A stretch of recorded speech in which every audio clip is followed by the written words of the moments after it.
Vou te contar algo que aprendi depois de 20 anos escutando homens na minha consulta.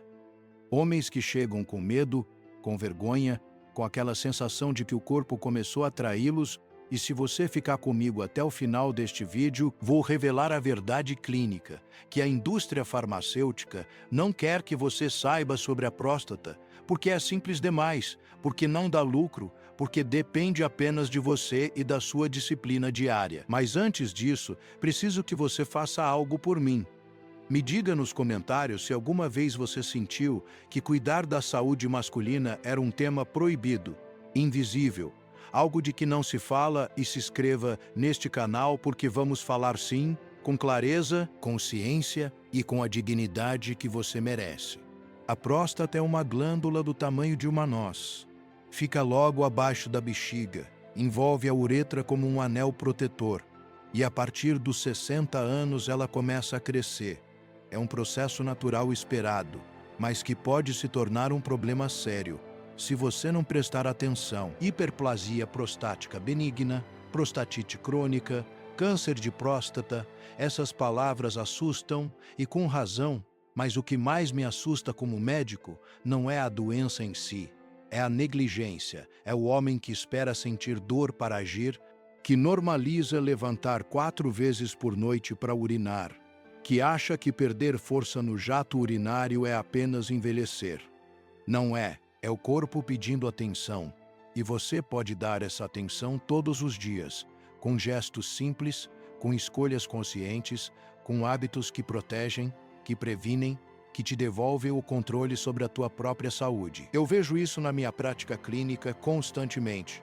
Homens que chegam aos 65, 70 anos, com a próstata do tamanho de uma laranja, com infecções recorrentes, com a qualidade de vida completamente comprometida, e quando eu pergunto sobre os hábitos diários, sobre alimentação, sobre atividade física, sobre a hidratação, a resposta é sempre a mesma: um silêncio constrangido, um olhar para o lado, uma justificativa sobre falta de tempo, mas a verdade é que não é falta de tempo, é falta de informação, é falta de prioridade, é a crença equivocada de que saúde é algo que se compra na farmácia e não algo que se constrói todos os dias, com paciência, com consistência, com amor próprio. A primeira coisa que você precisa entender é que a próstata responde ao que você come, ao que você bebe, ao quanto você se move, ao quanto você dorme, ao nível de estresse que você carrega.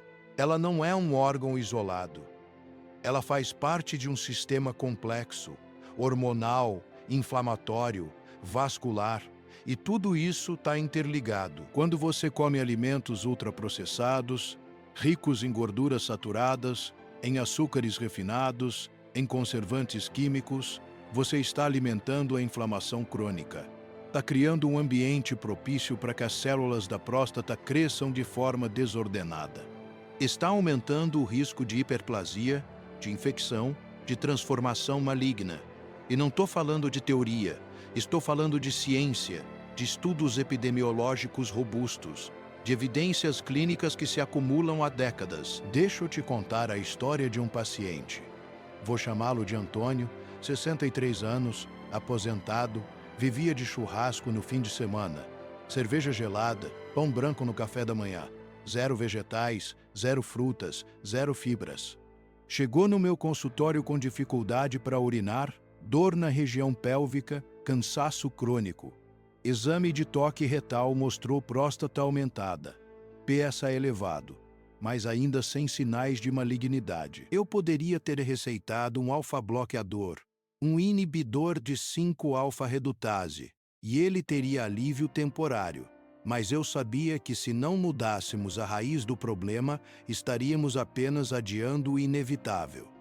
Então eu propus um acordo, 3 meses de mudanças radicais nos hábitos diários, e se não funcionasse, partiríamos para a medicação.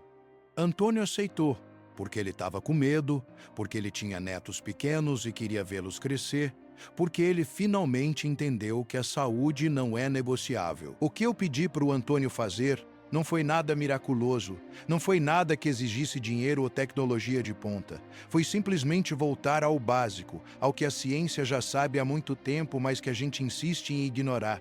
Primeiro hábito, hidratação adequada, mas não de qualquer jeito, com estratégia, com consciência. A próstata precisa de água para funcionar bem, para eliminar toxinas, para manter a fluidez das secreções. Mas beber água em excesso à noite vai fazer você acordar 1000 vezes para urinar, e isso piora a qualidade do sono, aumenta o estresse, cria um ciclo vicioso. Então a regra é simples: beba a maior parte da sua água durante o dia, especialmente pela manhã e no início da tarde, e reduza drasticamente o consumo depois das 6 da tarde. Parece óbvio, mas você ficaria surpreso com quantos homens fazem exatamente o contrário. Passam o dia inteiro desidratados e bebem 1 litro de água antes de dormir. A desidratação crônica concentra a urina, irrita a bexiga, sobrecarrega a próstata, favorece infecções urinárias. E tudo isso poderia ser evitado com um gesto tão simples quanto beber água na hora certa. Eu costumo dizer aos meus pacientes: trate a água como um medicamento. Tem dose, tem horário, tem propósito. E não estou falando de 2 litros obrigatórios para todo mundo. Estou falando de prestar atenção na cor da sua urina, se está muito escura, se está desidratado, se está quase transparente, você está bebendo demais. O ideal é um amarelo claro, como uma limonada suave. Isso indica que os rins estão funcionando bem, que a próstata não está sendo agredida por uma urina concentrada e ácida. Mas a hidratação sozinha não resolve. E aqui entra o segundo hábito, que literalmente salvou a próstata do Antônio: alimentação anti-inflamatória. Rica em licopeno, em ômega 3, em zinco, em selênio, em vitamina E, em polifenóis. Eu sei que isso soa técnico, mas vou traduzir para você de forma prática. Estou falando de tomate cozido, de azeite de oliva extra virgem, de peixes gordos como sardinha e salmão, de castanha do Pará, de sementes de abóbora, de brócolis de couve, de frutas vermelhas, de chá verde. Esses alimentos têm compostos bioativos que reduzem inflamação crônica, que modulam a ação dos hormônios, especialmente a testosterona e a dihidrotestosterona, que é o hormônio que mais estimula o crescimento da próstata. O licopeno, por exemplo, é um carotenoide presente no tomate, especialmente quando ele é cozido com um pouco de gordura saudável como o azeite, porque isso aumenta a biodisponibilidade, ou seja, facilita a absorção pelo intestino. Estudos mostram que homens que consomem tomate regularmente têm uma redução significativa no risco de câncer de próstata. Não estou falando de cura milagrosa. Estou falando de prevenção real, de redução de risco, de dar ao corpo as ferramentas que ele precisa para se defender. E o zinco, presente nas sementes de abóbora e nas castanhas, é essencial para a função imunológica, para a regulação hormonal, para a integridade das células prostáticas. A deficiência de zinco está diretamente associada ao aumento da próstata, à diminuição da libido, à queda da imunidade. Eu pedi ao Antônio que incluísse uma colher de sopa de sementes de abóbora torradas no café da manhã, que comesse 2 castanhas do Pará por dia, que substituísse a carne vermelha por peixe pelo menos 3 vezes por semana, que fizesse um molho de tomate caseiro com alho, cebola e azeite e usasse isso como base para várias refeições. Ele resistiu no começo, disse que não sabia cozinhar, que era coisa de mulher, e eu tive que confrontá-lo com delicadeza. Eu disse: Antônio, cuidar de si mesmo não tem gênero, tem inteligência, tem maturidade, tem responsabilidade. Você quer depender de remédios pelo resto da vida ou quer ter autonomia sobre o seu corpo? Ele ficou em silêncio, e naquele silêncio aconteceu algo importante. Ele entendeu que estava na hora de crescer, de assumir o protagonismo da própria saúde. E aqui eu quero fazer uma pausa para te perguntar: você já parou para pensar quantas vezes por dia você coloca no seu corpo algo que te adoece em vez de algo que te fortalece? Não é julgamento, é convite à reflexão. Porque a gente vive numa cultura que normaliza o fast food, que celebra o churrasco regado a cerveja, que trata vegetais como enfeite de prato. E depois a gente se surpreende quando o corpo adoece, quando a próstata cresce, quando o colesterol dispara, quando a pressão sobe. Mas o corpo não é ingrato, o corpo é honesto. Ele responde exatamente ao que você oferece. E se você oferecer inflamação, ele vai inflamar. Se você oferecer nutrientes, ele vai se regenerar. O terceiro hábito que eu prescrevi para o Antônio e que eu prescrevo para todos os meus pacientes acima de 60 anos é movimento diário. Não estou falando de academia cara, de personal trainer, de suplementos proteicos. Estou falando de caminhar, de subir escadas, de agachar, de alongar, de manter o corpo ativo, funcional, vivo. A próstata se beneficia imensamente da atividade física, porque o movimento melhora a circulação sanguínea na região pélvica, reduz a congestão, facilita a drenagem linfática, diminui o estresse oxidativo, regula os níveis hormonais, melhora a sensibilidade à insulina. E tudo isso tem impacto direto na saúde prostática. Sedentarismo é veneno para a próstata. Ficar sentado por horas, seja no carro, no sofá, no escritório, comprime a região pélvica, dificulta a circulação, aumenta a temperatura local, favorece a inflamação. Eu costumo dizer que a próstata adora movimento. Ela precisa que você se mexa, que você dance, que você nade, que você pedale, que você faça sexo. Sim, atividade sexual regular também é protetor porque promove a drenagem das secreções prostáticas, reduz o acúmulo de fluidos, mantém a glândula funcionando de forma saudável. Mas isso é assunto para outro vídeo. Vamos focar agora no movimento geral, no hábito de não ficar parado. Antônio começou caminhando 20 minutos por dia, de manhã cedo, antes do café. E ele me disse que nos primeiros dias foi um sacrifício, que ele acordava com preguiça, que o corpo doía, que ele pensava em desistir. Mas eu tinha preparado ele para isso. Eu tinha explicado que o cérebro resiste à mudança, que os primeiros 15 dias são os mais difíceis, que é preciso atravessar o desconforto inicial para chegar ao prazer do hábito consolidado. E foi exatamente isso que aconteceu. Depois de 3 semanas, Antônio não conseguia mais começar o dia sem a caminhada dele. Ele disse que se sentia mais disposto, mais leve, que o humor tinha melhorado, que até o sono estava melhor. E isso não é placebo, isso é neuroquímica, é dopamina, é serotonina, é endorfina, é o corpo agradecendo pelo cuidado. Mas tem um detalhe importante: o tipo de exercício importa. Exercícios de impacto excessivo, como corrida em asfalto duro, podem até ser prejudiciais para quem já tem problemas na próstata, porque aumentam a pressão intraabdominal, comprimem a região pélvica. O ideal são exercícios de baixo impacto, como caminhada, natação, ciclismo moderado, alongamentos, yoga, tai chi, atividades que promovem fluxo sanguíneo sem agredir as estruturas. E tem mais exercícios que fortalecem o assoalho pélvico, como os exercícios de queijo, que muita gente acha que são só para mulheres, mas não são. São fundamentais para os homens também, especialmente depois dos 60, porque fortalecem os músculos que sustentam a bexiga e a próstata, melhoram o controle urinário, previnem incontinência, aumentam a função sexual. Eu ensinei o Antônio a fazer os exercícios de Kegel.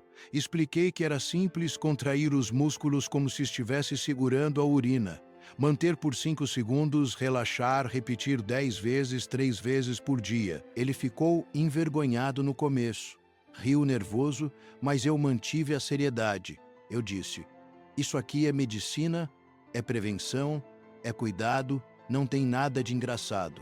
E ele fez, com disciplina, todos os dias.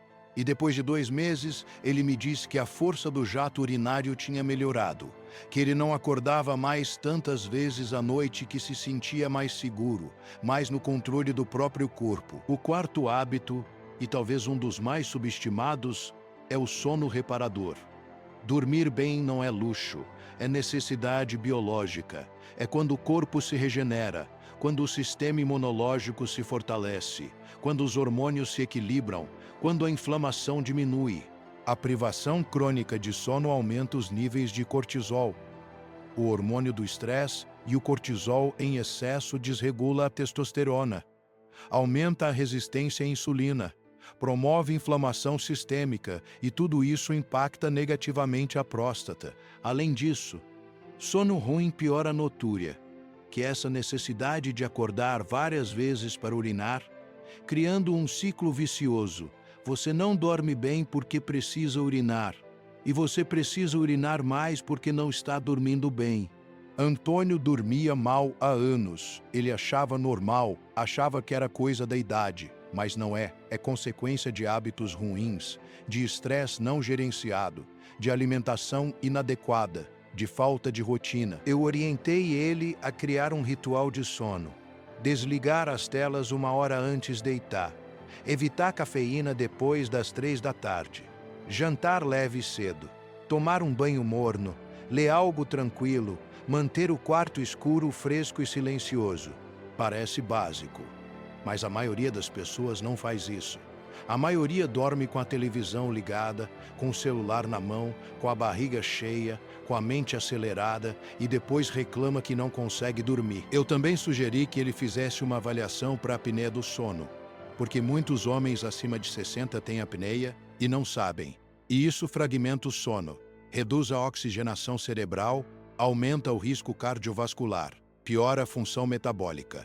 Antônio fez a polissonografia, descobriu que tinha apneia moderada, começou a usar o CPAP e a diferença foi brutal.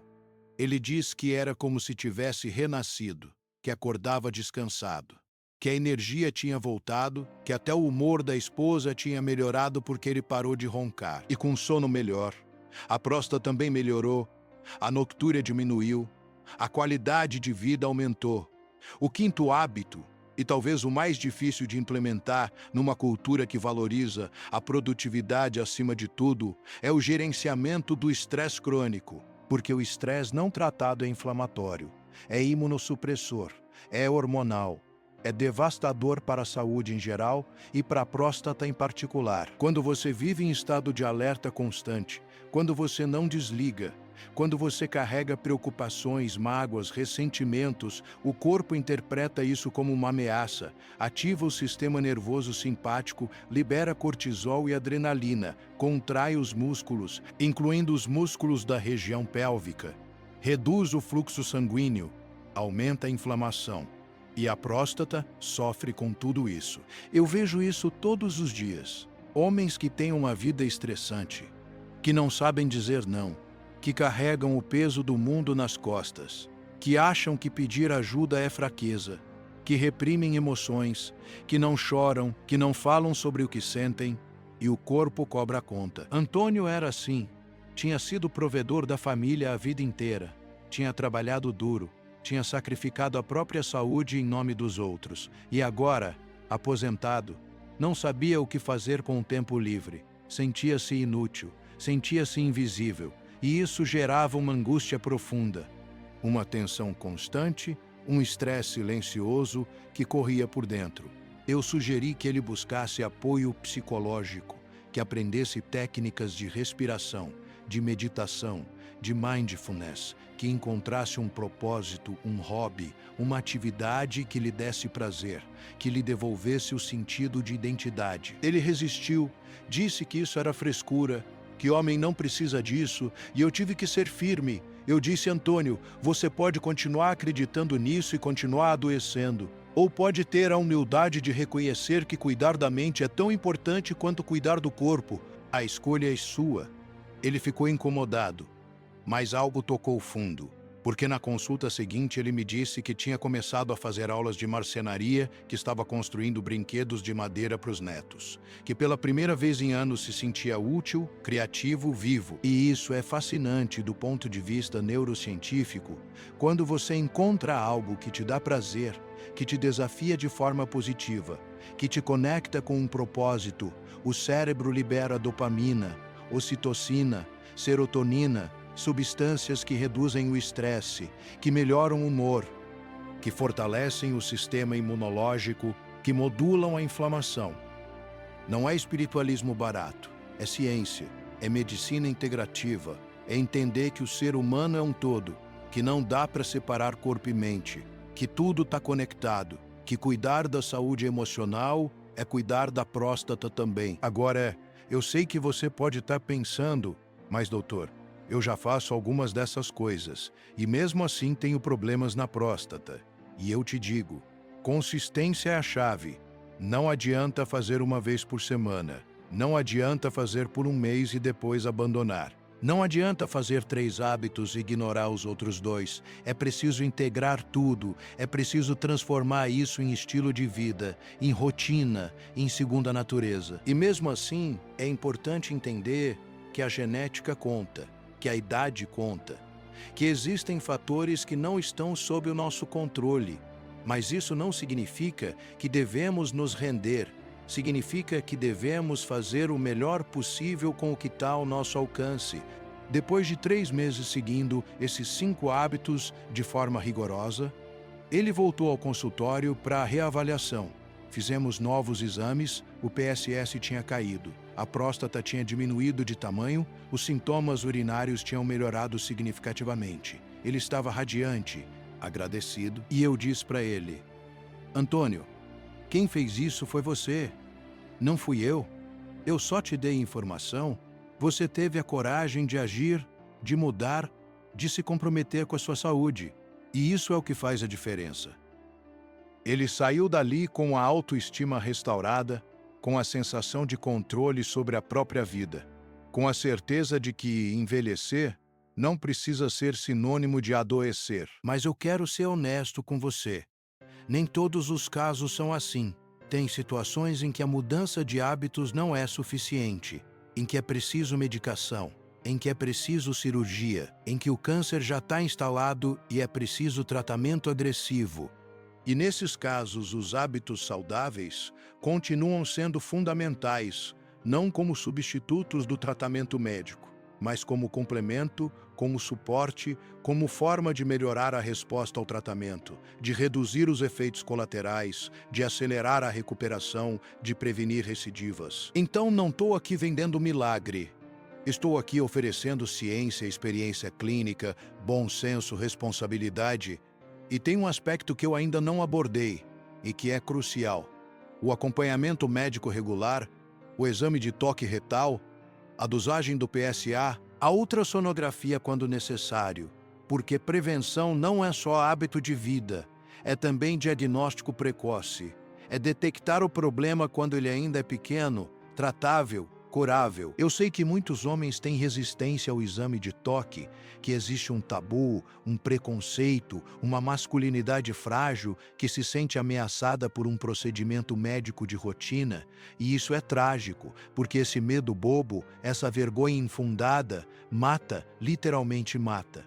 Porque adia o diagnóstico, porque deixa o câncer crescer em silêncio, porque quando finalmente o homem procura ajuda, às vezes já é tarde demais. Eu costumo dizer aos meus pacientes: o exame de toque dura 10 segundos, o câncer de próstata pode durar uma vida inteira se não for detectado a tempo. Então, qual é o seu medo real, o desconforto momentâneo ou a possibilidade de deixar seus filhos, seus netos, sua esposa por pura teimosia?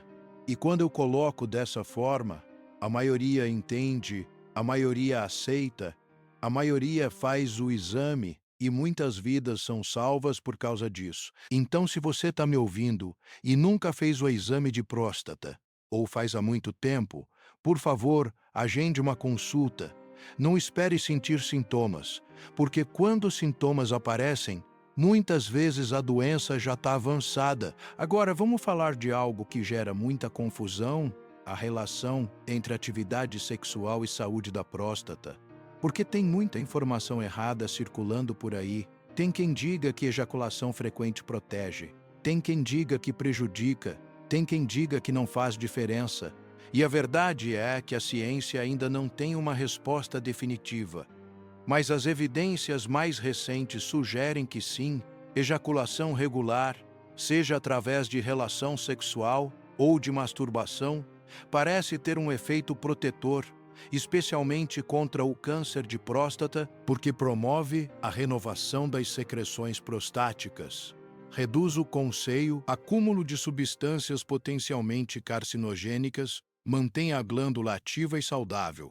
Um estudo publicado no Journal of the American Medical Association acompanhou quase 30 mil homens por mais de uma década e encontrou que aqueles que ejaculavam 21 vezes ou mais por mês tinham um risco significativamente menor de desenvolver câncer de próstata comparado com aqueles que ejaculavam menos de 7 vezes por mês. Obviamente, isso não significa que você precisa ter uma vida sexual frenética. Significa apenas que manter a próstata ativa, funcional, parece ser benéfico, e isso faz sentido do ponto de vista fisiológico porque a estase, o acúmulo, a inatividade, geralmente, não são bons para nenhum órgão do corpo. Mas eu também preciso dizer que a qualidade da vida sexual importa mais do que a quantidade, que sexo com afeto, com conexão, com prazer mútuo, tem um impacto positivo muito maior na saúde geral do que sexo mecânico desconectado, compulsivo. E aqui entra novamente a questão do estresse, da saúde emocional, da qualidade dos relacionamentos, porque tudo isso influencia a função sexual, a libido, a capacidade de ter e manter uma ereção e, consequentemente, a saúde da próstata. Homens que vivem em relacionamentos conflituosos, que carregam ressentimentos, que não se comunicam, tendem a ter mais problemas sexuais, mais problemas prostáticos, mais problemas de saúde em geral. Então, cuidar da próstata é também cuidar dos seus relacionamentos. É aprender a se comunicar, a expressar afeto, a resolver conflitos de forma madura, a pedir e oferecer apoio, a construir intimidade verdadeira, não só física, mas emocional, intelectual. E eu sei que isso pode parecer muito amplo, muito abstrato, mas é real, é clínico, é algo que eu vejo todos os dias na minha prática. Homens que melhoram a saúde quando melhoram os relacionamentos, quando se permitem ser vulneráveis, quando deixam de carregar sozinhos o peso de tudo. Deixa eu te contar outra história. Vou chamar esse paciente de Roberto, 67 anos, viúvo há 5 anos, isolado socialmente, deprimido, com próstata aumentada, PSE no limite, sem vontade de se cuidar, sem vontade de viver. Ele vinha às consultas por insistência da filha, mas era evidente que ele estava apenas cumprindo o protocolo, que não havia engajamento, que ele tinha desistido. E eu poderia ter me limitado a prescrever remédios, a pedir exames, a seguir o protocolo médico padrão, mas eu sabia que isso não ia resolver o problema de fundo. Que o problema do Roberto não era só a próstata, era a solidão, era a falta de propósito, era a dor não elaborada da perda. Então eu fiz algo que talvez não esteja nos manuais de medicina, mas que está na essência do que é ser médico. Eu sentei com ele, desliguei o computador, olhei nos olhos dele e perguntei: Roberto, me conta da tua esposa, como era ela, como vocês se conheceram, o que você mais sente falta. E ele começou a chorar, ali no consultório, um choro contido, endurecido por anos de repressão, e ele falou por meia hora, falou da saudade, da culpa, da sensação de que a vida tinha acabado junto com ela, de que não fazia mais sentido continuar. E eu escutei, sem interromper, sem julgar, sem tentar consertar, apenas escutei. E às vezes é isso que as pessoas mais precisam: serem vistas, serem ouvidas, serem validadas na sua dor. Depois que ele terminou, eu disse: Roberto, a tua esposa não ia querer te ver assim. Ela ia querer que você vivesse, que você honrasse a memória dela vivendo bem, cuidando de ti, encontrando alegria de novo. E eu sei que parece impossível agora, mas não é. O cérebro humano tem uma capacidade incrível de se adaptar, de se curar, de encontrar novos caminhos, e eu vou te ajudar nisso. Mas você precisa me dar uma chance, precisa confiar no processo. Ele concordou, ainda com os olhos vermelhos, ainda frágil, mas com uma pequena centelha de esperança. E foi essa centelha que a gente cultivou nas consultas seguintes. Eu encaminhei o Roberto para terapia de luto. Sugeri que ele participasse de grupos de apoio para viúvos, que se voluntariasse em alguma atividade comunitária, que adotasse um cachorro, que voltasse a fazer coisas que ele gostava antes, como pescar, como jogar xadrez, como cozinhar. E aos poucos, muito devagar, ele foi renascendo, foi encontrando pequenas alegrias, foi reconstruindo uma vida que fazia sentido. E com isso, a saúde física também melhorou, ele começou a se alimentar melhor, a dormir melhor, a se movimentar mais, e a próstata respondeu. Os sintomas diminuíram, o PSA estabilizou. A qualidade de vida melhorou drasticamente. Essa história do Roberto me ensinou algo fundamental, que a medicina não pode ser apenas técnica, não pode ser apenas protocolos e prescrições. Ela precisa ser humana, precisa enxergar a pessoa por trás do paciente, precisa entender que saúde é um conceito amplo, que inclui corpo, mente, emoções, relações, propósito, sentido.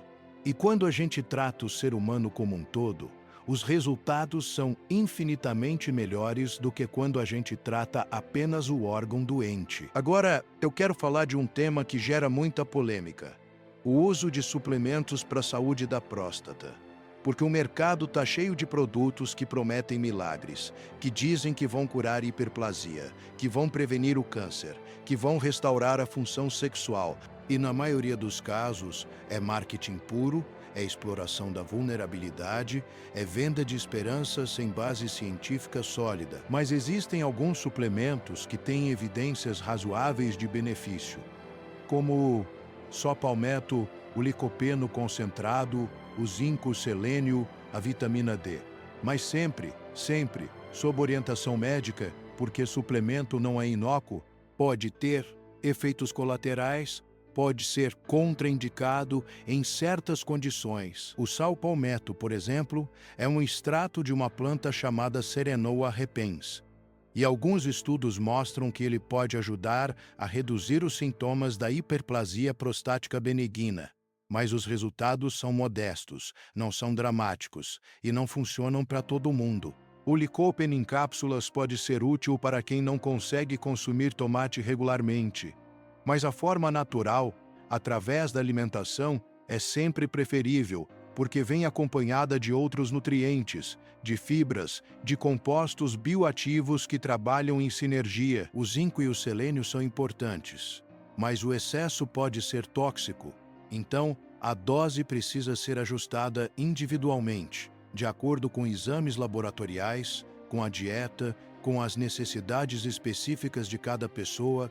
E a vitamina D, que na verdade é um hormônio, não uma vitamina, tem um papel crucial na saúde da próstata, na regulação do sistema imunológico, na prevenção de vários tipos de câncer, incluindo o de próstata. A deficiência de vitamina D é extremamente comum, especialmente em pessoas que vivem em regiões com pouca exposição solar, que usam protetor solar constantemente, que passam a maior parte do tempo em ambientes fechados. E essa deficiência está associada a um risco aumentado de hiperplasia, de inflamação, de transformação maligna. Então, dosar a vitamina D e suplementar, quando necessário, é uma estratégia inteligente, simples, barata e eficaz. Mas, de novo, não saia tomando vitamina D por conta própria, porque o excesso também é prejudicial.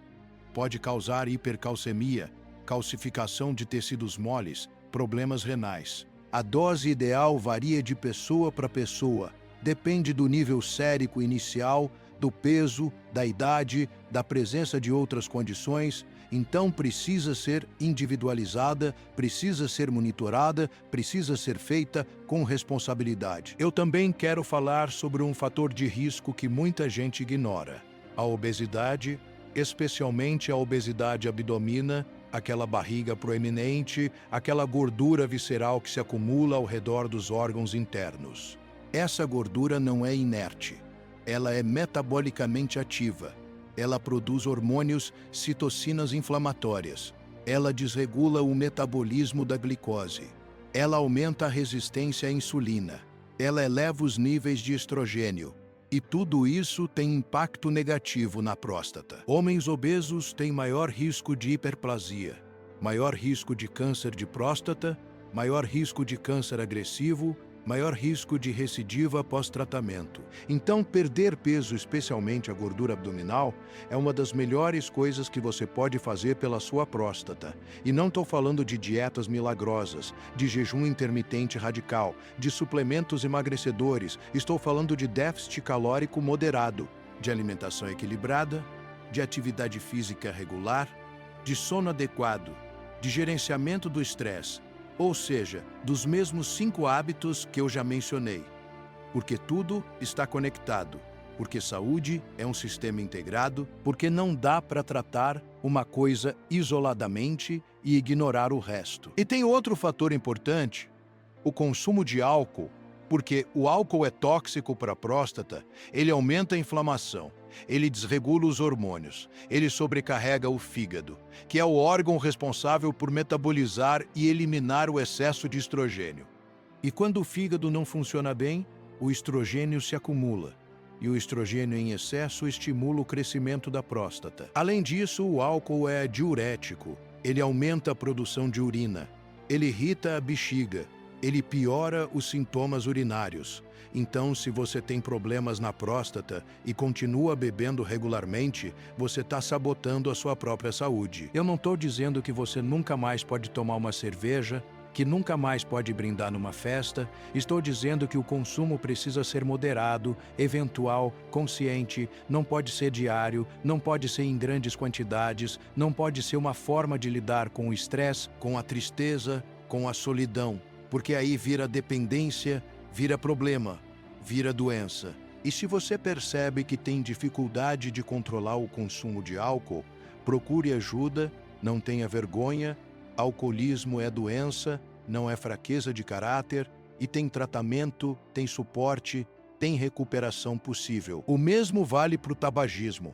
Fumar é devastador para a saúde em geral e para a próstata em particular, porque o cigarro contém substâncias carcinogênicas, porque ele reduz a oxigenação dos tecidos, porque ele aumenta o estresse oxidativo, porque ele compromete o sistema imunológico, porque ele aumenta o risco de câncer, de doenças cardiovasculares, de doenças respiratórias, de disfunção erétil. Então, se você fuma, pare agora hoje, procure ajuda médica, use adesivos de nicotina, use medicamentos, use terapia comportamental, use o que for necessário, mas pare, porque cada cigarro que você fuma é um passo a mais em direção à doença, ao sofrimento, à morte precoce. Eu sei que parece duro, que parece alarmista, mas é a verdade, é o que a ciência mostra, é o que eu vejo todos os dias na minha prática. Pacientes que fumaram a vida inteira e agora estão pagando o preço, com câncer, com enfisema, com infarto, com impotência, com uma qualidade de vida miserável.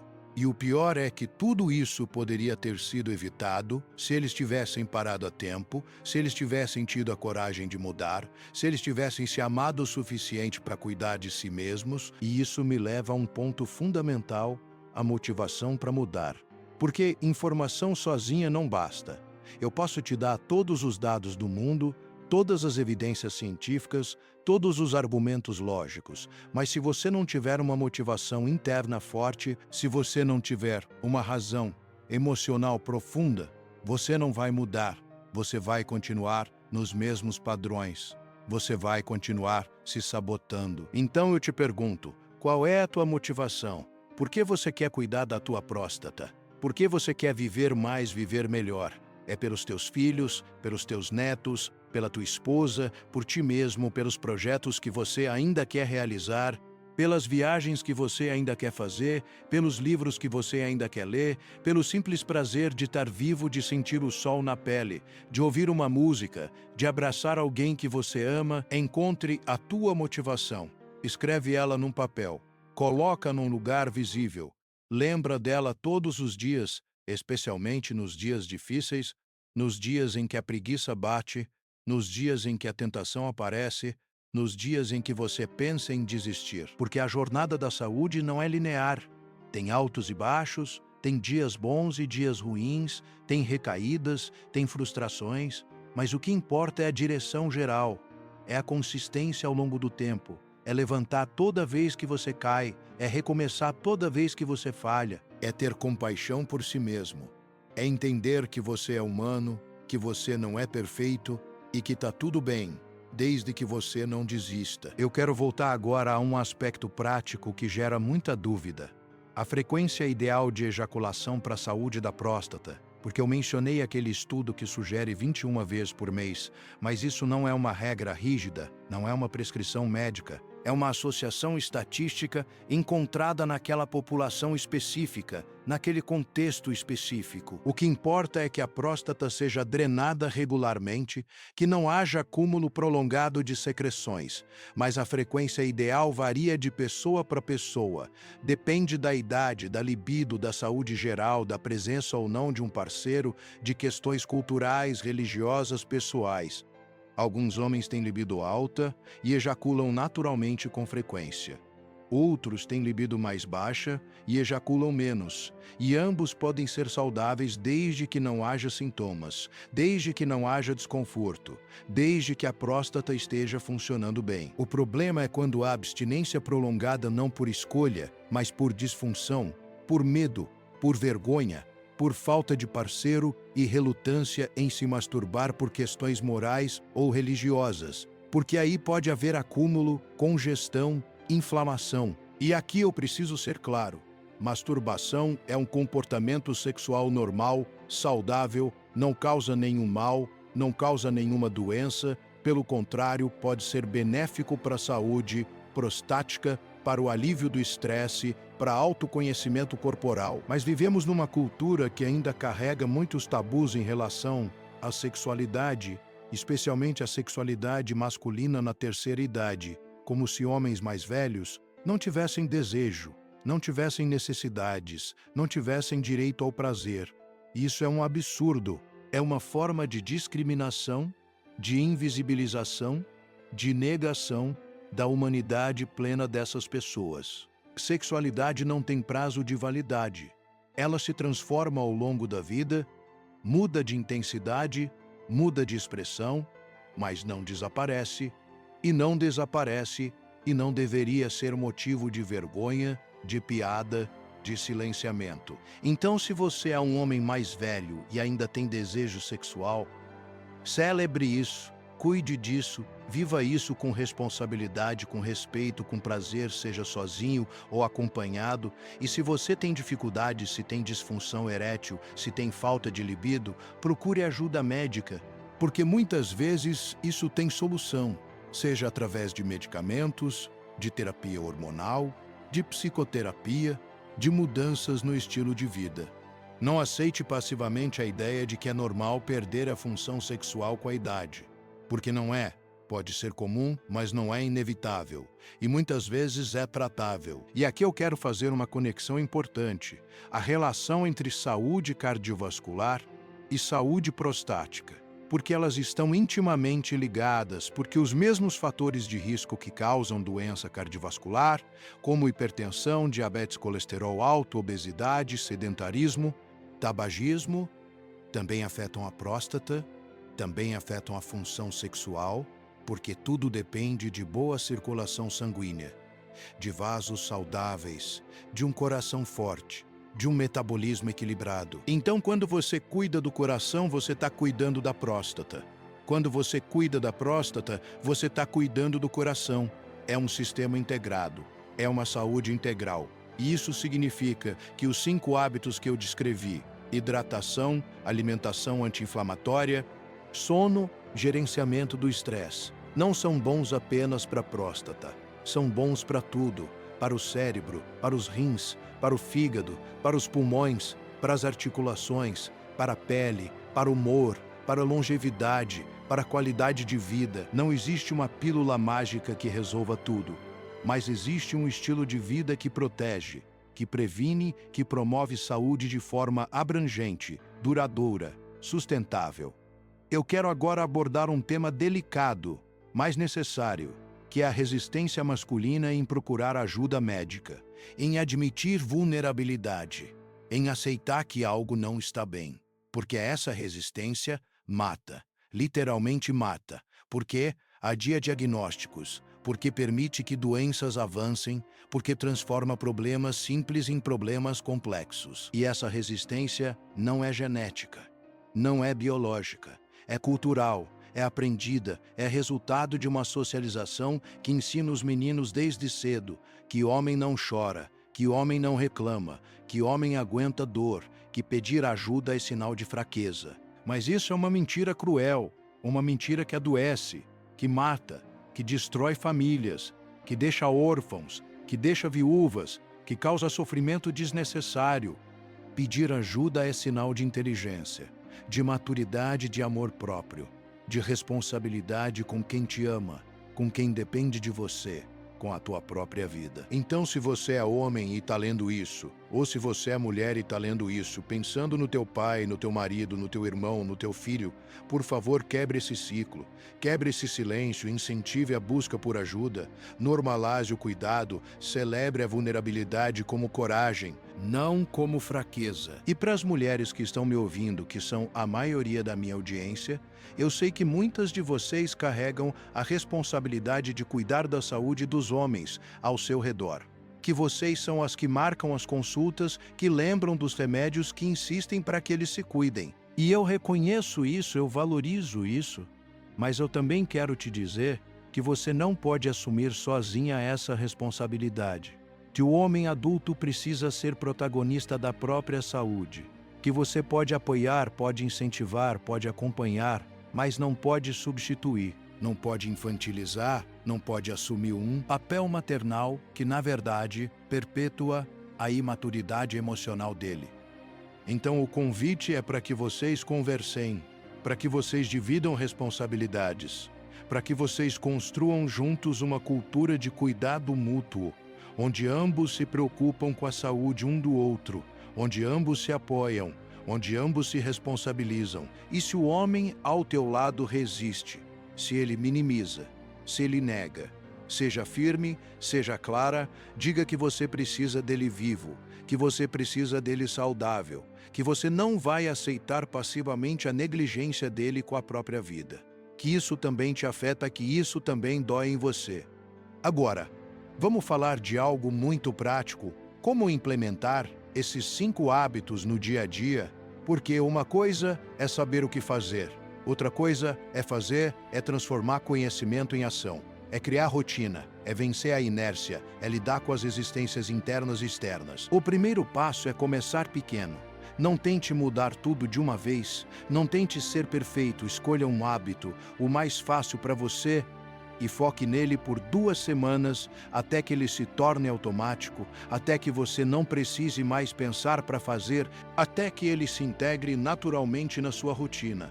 Por exemplo, se você escolher a hidratação, comece colocando uma garrafa de água na mesa de cabeceira.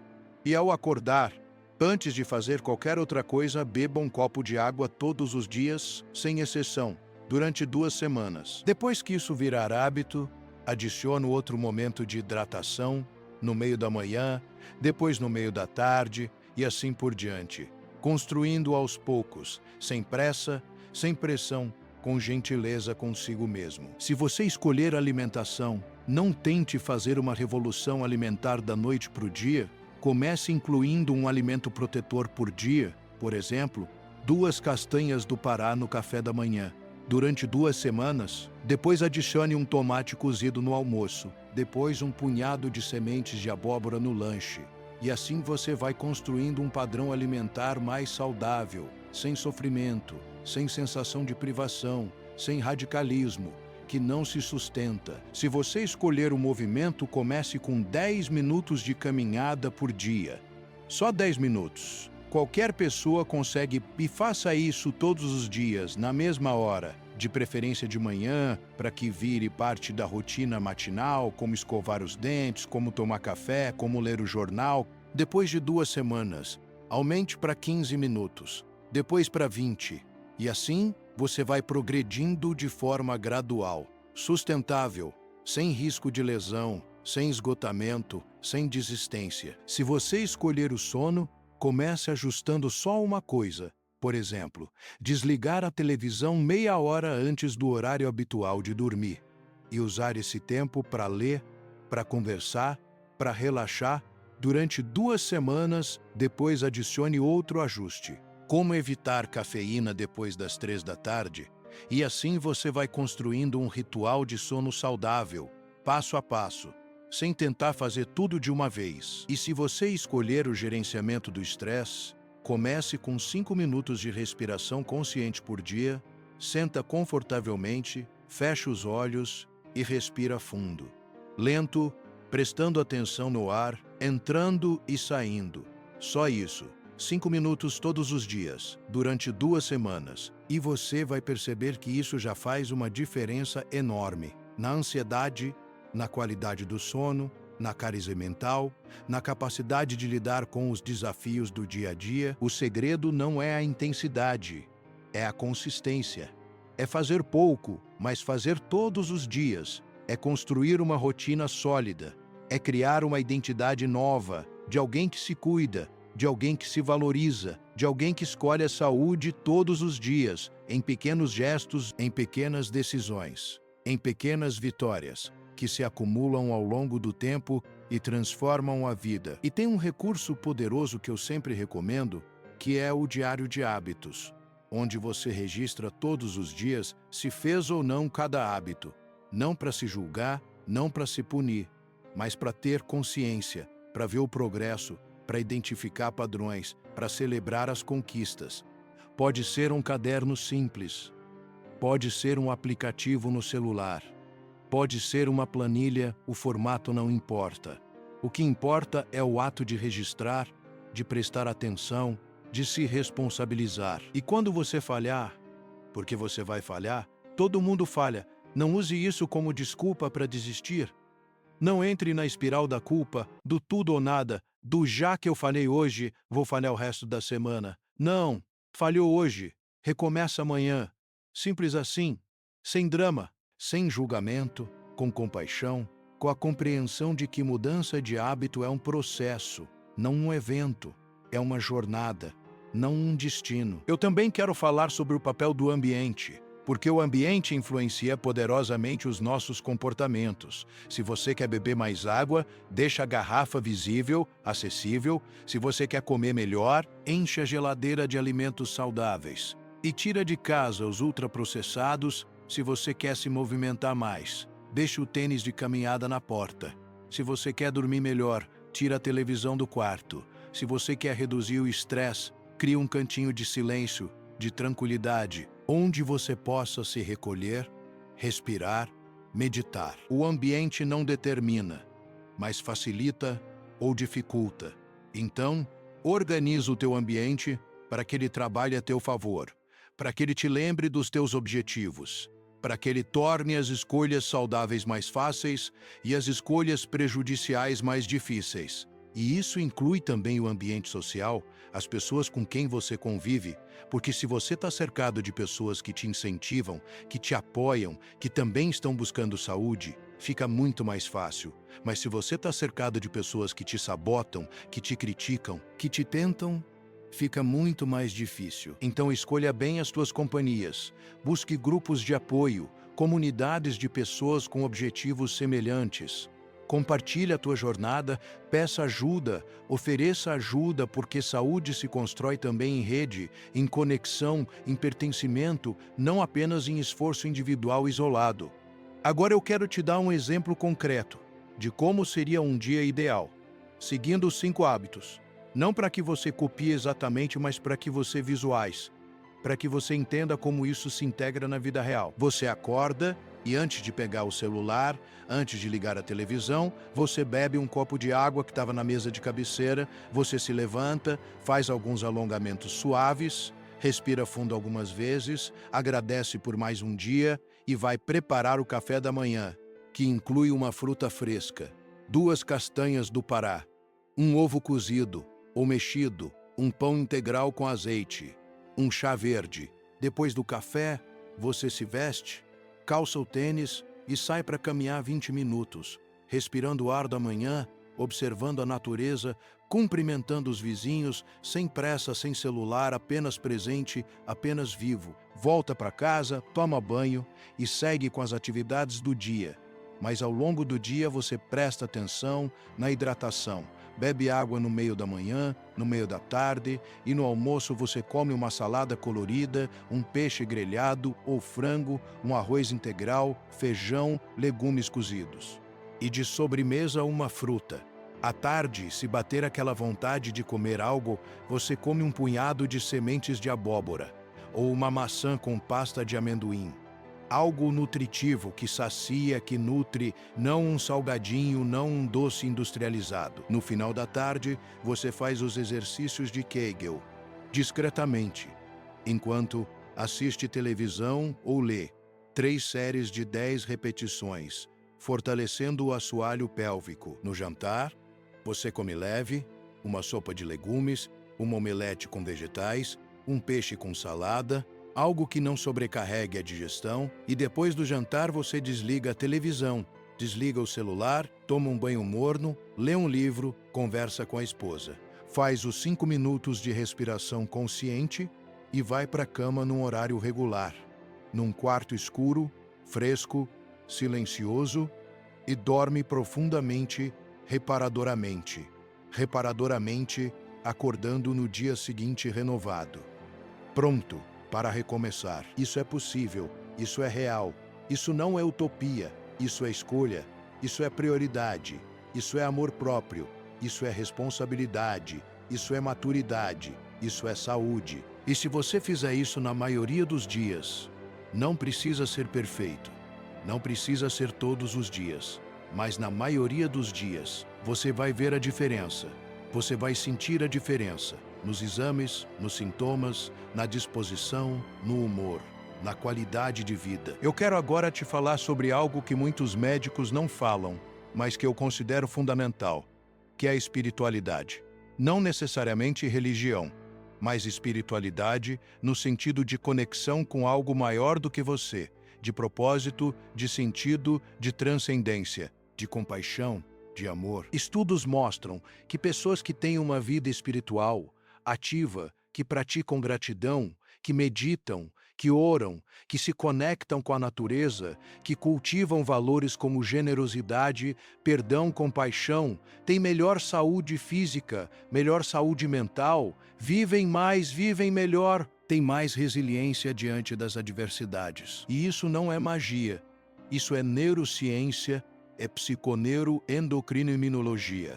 É a compreensão de que pensamentos, emoções, crenças influenciam diretamente os sistemas biológicos, o sistema nervoso, o sistema endócrino, o sistema imunológico e, consequentemente, a saúde de todos os órgãos, incluindo a próstata.